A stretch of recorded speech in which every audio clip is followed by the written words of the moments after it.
Hi friends, ಎಲ್ರಿಗೂ ನಮಸ್ಕಾರ. ಇವತ್ತಿನ ವಿಡಿಯೋ ಇದು ಬಂದು ಗುರುವಾರದ್ದು ವಿಡಿಯೋನೇ. ಗುರುವಾರನೇ ಅಪ್ಲೋಡ್ ಮಾಡ್ತಾಯಿದ್ದೀನಿ. ಇದು ಒಂದು ಸಿಂಪಲ್ ವಿಡಿಯೋ ಅಂತಲೇ ಹೇಳ್ಬೋದು. ಬೆಳಗ್ಗೆ ತಿಂಡಿಗೆ ನಾನು ಇವತ್ತು ಪಲಾವ್ನ ಮಾಡಿದ್ದೆ.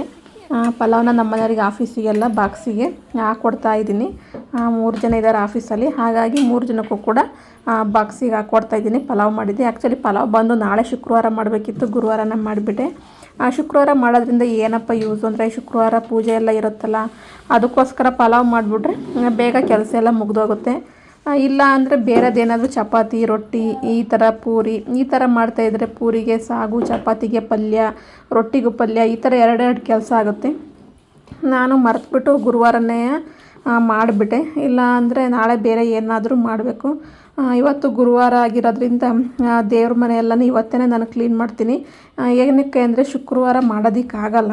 ಏಕೆಂದರೆ ನನ್ನ ಮಗ ಚಿಕ್ಕನಾಗಿರೋದ್ರಿಂದ ಅವನು ಬಿಡೋದಿಲ್ಲ ಎಲ್ಲ ಕೆಲಸನೂ ಒಂದೇ ದಿನ ಮಾಡೋದಕ್ಕೆ. ಏಕೆಂದರೆ ಅವನಿಗೆ ಆವಾಗ ಊಟ ಮಾಡಬೇಕು ಅನ್ನಿಸ್ತಾ ಇರುತ್ತೆ, ನೀರು ಕುಡಿಬೇಕು ಅನ್ನಿಸ್ತಾ ಇರುತ್ತೆ. ಅದು ಬೇಕು ಇದು ಬೇಕು, ಏನಾರು ನಾನು ಕೆಲಸ ಮಾಡ್ತಾ ಇರುವಾಗ ಅದು ಬೇಕು ಇದು ಬೇಕು ಅಂತ ಕೇಳ್ತಾನೆ ಇರ್ತಾನೆ. ಅದಕ್ಕೋಸ್ಕರ ನಾನು ಎಲ್ಲನೂ ಒಂದೇ ದಿನಕ್ಕೆ ಇಟ್ಕೊಳಲ್ಲ. ಗುರುವಾರ ಒಂದಿನ ದೇವ್ರ ಮನೆಯದು ಎಲ್ಲ ಪಾತ್ರೆ ಎಲ್ಲ ತೆಗೆದ್ಬಿಟ್ಟು ದೇವ್ರ ಮನೆಯೆಲ್ಲ ಕ್ಲೀನ್ ಮಾಡ್ತೀನಿ. ಅಂದರೆ ಫೋಟೋಸ್ ಯಾವುದನ್ನೂ ಒರ್ಸೋಕ್ಕೆ ಹೋಗಲ್ಲ. ಮತ್ತು ದೇವ್ರ ಮನೆಯೂ ನನ್ನ ಸೀಟಲ್ಲ. ಹಾಗೆ ಜಸ್ಟ್ ಹೂವಿಂದ ಏನಾದರೂ ಬಿದ್ದಿದ್ರೆ ಮತ್ತು ಗಂಧದ ಕಡ್ಡಿದು ಏನಾದರೂ ಬಿದ್ದಿದ್ರೆ ಆ ಥರ ಎಲ್ಲನೂ ನಾರ್ಮಲಾಗಿ ಕ್ಲೀನ್ ಮಾಡ್ತೀನಿ. ಶುಕ್ರವಾರ ಬಂದು ನೀಟಾಗಿ ನೀರಿನಲ್ಲಿ ಒರೆಸೋದು ಮತ್ತು ದೇವ್ರ ಫೋಟೋಗಳಿಗೆಲ್ಲ ನಾಳೆನೇ ಒರೆಸಿ ನಾಳೆನೇ ಕುಂಕುಮ ಇಡ್ತೀನಿ. ಇವತ್ತೇನಿಲ್ಲ, ಜಸ್ಟ್ ಹೂವಿಂದ ಏನಾದರೂ ಉದುರಿದ್ರೆ ಅದನ್ನು ಮಾತ್ರ ಕ್ಲೀನ್ ಮಾಡ್ತೀನಿ. ಮತ್ತು ದೇವ್ರ ಪಾತ್ರೆ ಎಲ್ಲನೂ ತೊಳಿತೀನಿ. ತುಂಬ ಜನ ಇದೇ ರೀತಿ ಮಾಡ್ತಾರೆ, ನಾನು ಕೂಡ ಇದೇ ರೀತಿ ಮಾಡ್ತೀನಿ. ಇದರಲ್ಲೇನು ಸ್ಪೆಷಲ್ ಅಂತ ಕೇಳ್ಬೋದು. ಎಲ್ಲರೂ ಮಾಡೋದು ಇದೇ ರೀತಿಯೇ.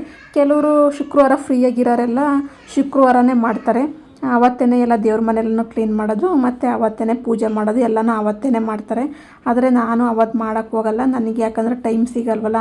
ಅದಕ್ಕೋಸ್ಕರ ನಾನೇನು ಮಾಡ್ತೀನಿ, ಹಿಂದಿನ ದಿನ ಎಷ್ಟು ಸಾಧ್ಯನೋ ಅಷ್ಟು ಕೆಲಸನ ಮುಗಿಸ್ಕೊತೀನಿ.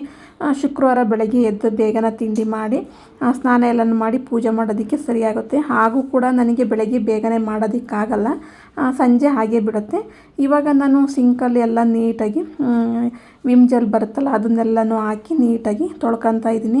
ಏಕೆಂದರೆ ನಾನ್ ವೆಜ್ ಎಲ್ಲನೂ ಮಾಡಿರ್ತೀವಲ್ಲ, ಹಾಗಾಗಿ ಅವಾಗವಾಗ ತೊಳ್ಕೊತಾನೆ ಇರ್ತೀನಿ. ಆದರೂ ಇನ್ನೊಂದು ಸಲ ದೇವ್ರ ಪಾತ್ರೆ ಎಲ್ಲನೂ ತೊಳೆಯುವಾಗ ಇನ್ನೊಂದು ಸಲ ಇರಲಿ ಅಂತ ನಾನು ವಿಮ್ ಜೆಲ್ ಬರುತ್ತಲ್ಲ ಅದನ್ನು ಹಾಕಿ ಸುತ್ತನೂ ಕೂಡ ತೊಳಿತಾ ಇದ್ದೀನಿ. ಇವಾಗ ನೋಡ್ತಾ ಇರ್ಬೋದು, ಸುತ್ತನೂ ವಿಮ್ ಜೆಲ್ ಹಾಕಿ ತೊಳ್ಕೊತಾ ಇದ್ದೀನಿ. ಅವಾಗವಾಗ ತೊಳಿತಾ ಇರ್ತೀವಿ, ಆದರೂ ಕೂಡ ದೇವ್ರ ಪಾತ್ರೆ ತೊಳಿತೀವಲ್ಲ ಅಂತ ಇನ್ನೊಂದು ಸಲ ನಾನು ತೊಳ್ಕೊತಾ ಇದ್ದೀನಿ. ನೀಟಾಗಿ ತೊಳ್ಕೊಂಡ್ರೆ ಸಾಕು. ಎಲ್ಲರೂ ಇದೇ ರೀತಿ ಮಾಡ್ತೀರಾ ಅಂತ ಅಂದ್ಕೊತೀನಿ. ನಾನು ಕೂಡ ಇದೇ ರೀತಿಯೇ ಮಾಡ್ತೀನಿ. ಇವಾಗಂತೂ ಬಿಸಿಲು ಮತ್ತು ಬೇಸಿಗೆ ಆಗಿರೋದ್ರಿಂದ ನೀರಿನ ಸಮಸ್ಯೆ ಬೆಂಗಳೂರಲ್ಲಂತೂ ತುಂಬಾ ಇದೆ. ನಮ್ಮ ಕಡೆನೂ ಅಷ್ಟೇ, ತುಂಬ ಅಂದರೆ ತುಂಬಾ ಇದೆ. ಹಾಗಾಗಿ ನೀರನ್ನ ಆದಷ್ಟು ಎಲ್ಲರೂ ಕೂಡ ಕಡಿಮೆನೇ ಬಳಸಿ. ಇದು ಬಂದು ಹಸುವಿನ ಗಂಜಲ, ಗೋಮೂತ್ರ ಅಂತೀವಲ್ಲ ಅದು. ಇದನ್ನು ನಾನು ನಮ್ಮೂರಿಂದ ನಮ್ಮ ಮನೇಲಿ ಹಸು ಇತ್ತು, ಹಾಗಾಗಿ ನಮ್ಮ ಅಮ್ಮಂಗೆ ಹೇಳಿ ಒಂದು ಬಾಟಲಿಗೆ ಗೋಮೂತ್ರನ ತರಿಸ್ಕೊಂಡಿದ್ದೆ. ಇದನ್ನು ನಾನು ತುಂಬ ದಿನದಿಂದ ಇಟ್ಟಿದ್ದೀನಿ, ಫ್ರಿಜ್ಜಲ್ಲಿ ಇಟ್ಟಿದ್ದೆ. ಹೊರಗಡೆನೂ ಇಡ್ಬೋದು ಮತ್ತು ಫ್ರಿಜ್ಜಲ್ಲಿ ಇಡ್ಬೋದು. ಇದೇನು ಯಾವುದೇ ರೀತಿ ಸ್ಮೆಲ್ ಬರಲ್ಲ, ಹಾಳಾಗಲ್ಲ. ಗೋಮೂತ್ರ ನಿಮ್ಗೆಲ್ರಿಗೂ ಗೊತ್ತೇ ಇರುತ್ತೆ. ನಾನು ಸ್ವಲ್ಪ ಗೋಮೂತ್ರನ ಸಿಂಕ್ ಹತ್ರ ಸ್ವಲ್ಪ ಹಾಕ್ತೀನಿ. ಇವಾಗ ನಾನು ಇದನ್ನು ಪಾತ್ರೆ ತೊಳೆಯೋದಕ್ಕೆ ನೋಡ್ತಾ ಇರ್ಬೋದು, ಹುಣಸೆಹಣ್ಣು, ಹಳೆ ಹುಣಸೆಹಣ್ಣು ಆದರೆ ತುಂಬಾ ಚೆನ್ನಾಗಿರುತ್ತೆ. ಹುಣಸೆಹಣ್ಣು ಯಾವುದಾದ್ರೂ ಪರವಾಗಿಲ್ಲ, ಚೆನ್ನಾಗಿರುತ್ತೆ. ಇದು ಬಂದು ಹಳೆ ಹುಣಸೆಹಣ್ಣು ಮತ್ತು ಅದಕ್ಕೆ ಸ್ವಲ್ಪ ಸಬೀನ. ಫಸ್ಟು ನಾನು ಹುಣಸೆಹಣ್ಣಲ್ಲಿ ತಿಕ್ತೀನಿ ಎಲ್ಲವೂ. ಫಸ್ಟು ಹುಣಸೆಹಣ್ಣಲ್ಲಿ ಹಾಕೋದ್ರಿಂದ ಅದು ಏನಿರುತ್ತೆ ಮೇಲ್ಗಡೆ ಎಲ್ಲ ಕರೆಗಟ್ಟಿರುತ್ತಲ್ಲ, ಈ ತಳೆ ಪಾತ್ರೆ ಇರ್ಬೋದು, ತಾಮ್ರದ್ದು ಪಾತ್ರೆಗಳಿರ್ಬೋದು, ಹುಣಸೆಹಣ್ಣಲ್ಲಿ ಹೋಗೋ ರೀತಿ ಬೇರೆ ಯಾವುದ್ರಲ್ಲೂ ಹೋಗಲ್ಲ. ನಾವು ಮೊದಲಿಂದಲೂ ಕೂಡ ಇದನ್ನೇ ಬಳಸೋದು. ನಾವು ನಮ್ಮೂರಲ್ಲಿದ್ದಾಗಿಂದ ಕೂಡ ನಾವು ಸೇಮ್ ಹುಣಸೆಹಣ್ಣು ಬಿಟ್ಟರೆ ನಾವು ಯಾವುದನ್ನು ಕೂಡ ಬಳಸ್ತಿರಲಿಲ್ಲ. ಮತ್ತು ಹುಣಸೆಹಣ್ಣಿನ ಜೊತೆ ಸ್ವಲ್ಪ ರಂಗೋಲೆ ಪುಡಿ ಬರೋದಲ್ಲ ಅದನ್ನು ಬಳಸುವ.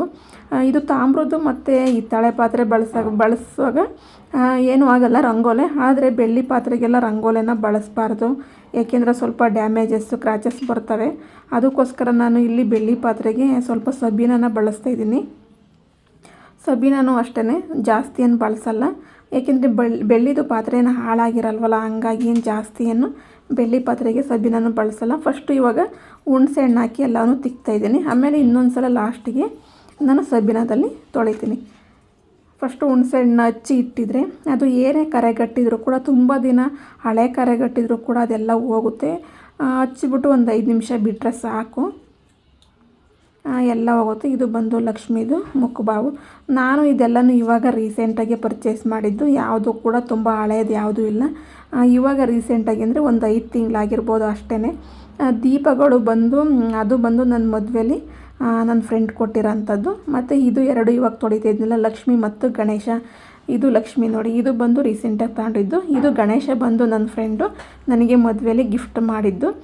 ಈ ಥರ ನಾವು ಯಾವುದೇ ರೀತಿ ಒಂದು ವಿಗ್ರಹಗಳನ್ನ ಮನೇಲೇ ಇಡುವಾಗ ಅದು ಮುಷ್ಟಿಗೆ ಇಡಿಸೋ ಅಷ್ಟು ಮಾತ್ರ ಇಡಬೇಕಂತೆ. ಏನಕ್ಕಪ್ಪ ಅಂದರೆ ನಮ್ಮದು ಮುಷ್ಟಿಗಿಂತ ದಪ್ಪದ ವಿಗ್ರಹನ ಇಟ್ಟಿರೆ ಅದಕ್ಕೆ ಡೈಲಿ ಅಭಿಷೇಕ ಇರ್ಬೋದು, ಮತ್ತು ಫಲಹಾರ ಇರ್ಬೋದು, ಈ ಥರನ ಡೈಲಿ ಮಾಡ್ತಾ ಇರಬೇಕು. ಮತ್ತು ಕಂಪಲ್ಸರಿ ಡೈಲಿ ಪೂಜೆನ ಮಾಡ್ತಾ ಇರಬೇಕು.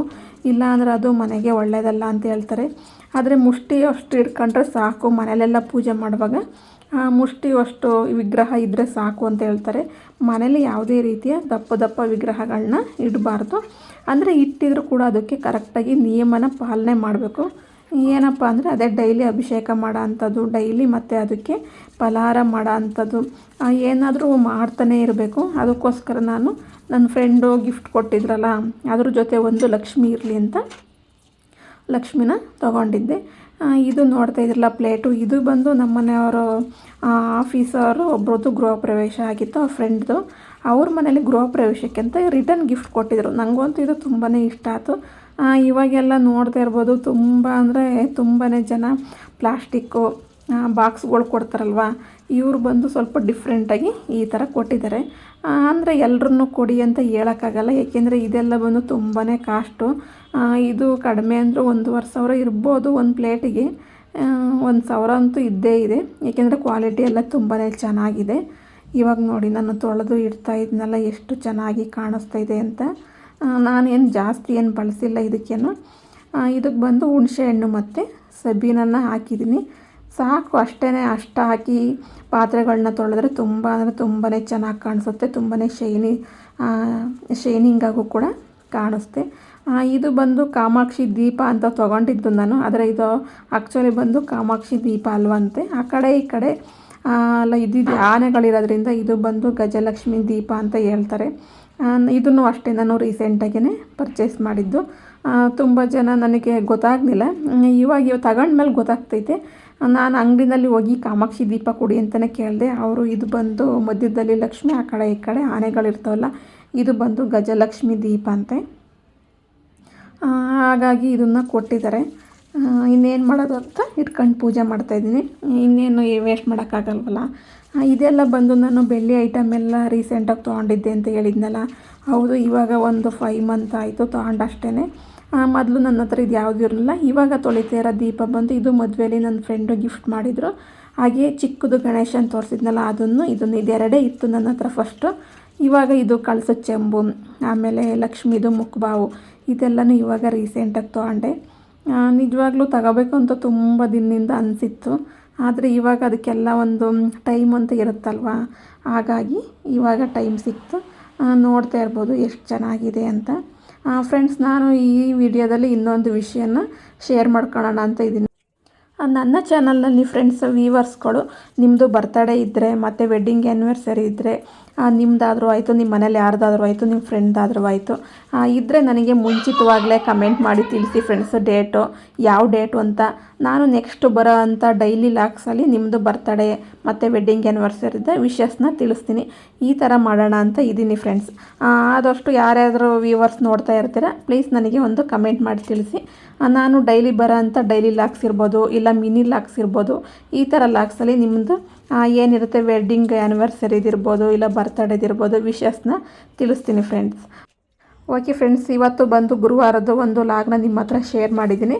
ನಂದು ಗುರುವಾರದ್ದು ರೊಟೀನ್ ಯಾವಾಗಲೂ ಕೂಡ ಇದೇ ರೀತಿ ಆಗಿರುತ್ತೆ ಅಂತ ಹೇಳೋದಕ್ಕೂ ಆಗಲ್ಲ, ಕೆಲವೊಂದು ಸಲ ಚೇಂಜಸ್ಸು ಆಗ್ಬೋದು, ಆದರೆ ಆಲ್ಮೋಸ್ಟ್ ಗುರುವಾರ ಬಂದು ಇದೇ ರೀತಿಯೇ ಇರುತ್ತೆ. ಈ ಒಂದು ವಿಡಿಯೋ ನಿಮಗೆ ಇಷ್ಟ ಆಗಿದೆ ಅಂತ ಭಾವಿಸ್ತೀನಿ. ಹಾಗೆ ನಿಮ್ಮ ಫ್ರೀ ಟೈಮಲ್ಲಿ ಈ ಒಂದು ವಿಡಿಯೋ ನೋಡಿ ನಿಮಗೆ ಅನಿಸಿಕೆ ಅಭಿಪ್ರಾಯ ಏನೇ ಇದ್ದರೂ ಕೂಡ ನನಗೆ ಕಮೆಂಟ್ ಮೂಲಕ ತಿಳಿಸಿ. ಓಕೆ ಬಾಯ್ ಫ್ರೆಂಡ್ಸ್, ನೆಕ್ಸ್ಟ್ ವಿಡಿಯೋದಲ್ಲಿ ಸಿಗ್ತೀನಿ. ಬಾಯ್, ಟೇಕ್ ಕೇರ್.